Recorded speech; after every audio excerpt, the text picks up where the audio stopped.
It was the mid-20th century. The sun of the São Francisco Valley scorched the cracked ground and gilded the endless rows of vineyards. Among them, a young laborer worked in silence. They called him Antônio. His face was the portrait of toil, weathered skin, wounded hands, deep eyes that hid fatigue. He lived crammed with other workers in narrow rooms, full of worn-out mattresses and thin blankets that barely held off the cold of dawn. They all harvested grapes for the same man, Colonel Almeida. The routine never changed. Antonio woke to the sound of boots on the floorboards and the murmurs of half-awake companions. He drank the weak coffee, ate stale bread, put on his frayed hat, and tucked his pruning shears into his belt. In the fields, the colonel's voice cut through the air. "Faster, Antonio. The grape doesn't wait."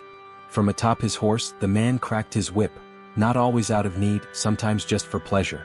Antonio answered, "Yes, sir," without lifting his gaze. He knew one mistake could cost him his job. He was paid by the crate, and the crates were never enough.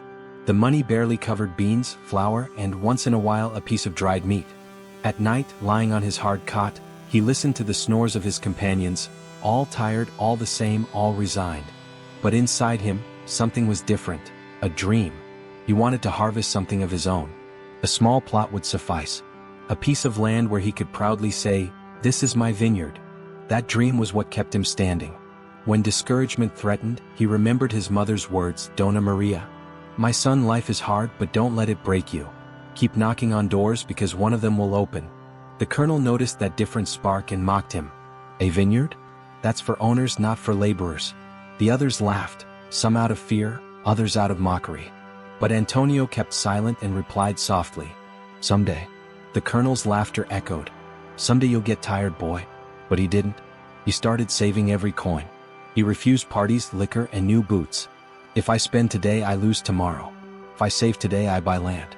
The others mocked him. "Land is for those born to own it." Antonio didn't answer. He gathered a bundle of crumpled bills and sought out the nearest seller. Mr. Osvaldo counted the money and laughed. "With this, you can't even buy barbed wire." The young man simply replied, "Then I'll work twice as hard." He tried for a loan at the bank. The manager, in his starched suit, looked him over with disdain. "Collateral? None. Property? None. Then come back when you've got something to lose." The humiliation hurt more than hunger. Antonio cried in silence, asking God only for an opportunity. And in response, he remembered his mother's voice again. "Even if they shut the doors on you, don't stop knocking." He carried on. He rented a dead piece of land, hard as stone. The owner, Mr. Ignacio, warned him, "Nothing grows here."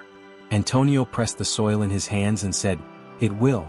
He worked until his palms bled. Carried water in buckets, drop by drop.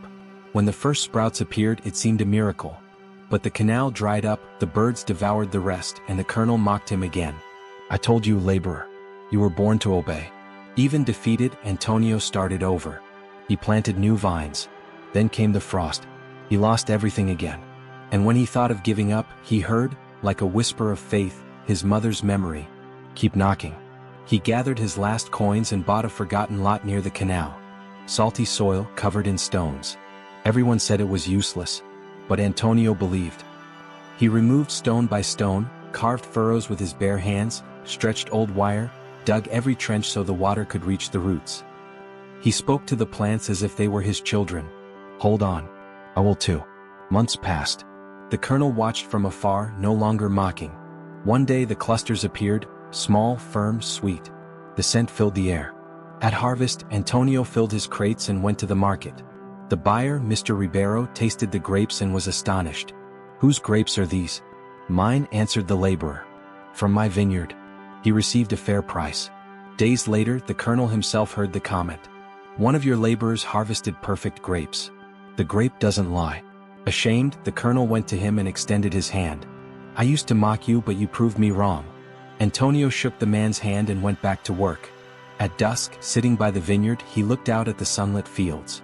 He thought of everything he had endured, the falls, the laughter, the hunger, and understood. Success is not born of luck, but of persistence. It is to keep knocking on doors even when all seem locked. As written in Matthew 7 verse 7, "Ask, and it shall be given you, seek, and ye shall find, knock, and it shall be opened unto you." Perseverance is the key that turns the impossible into reality.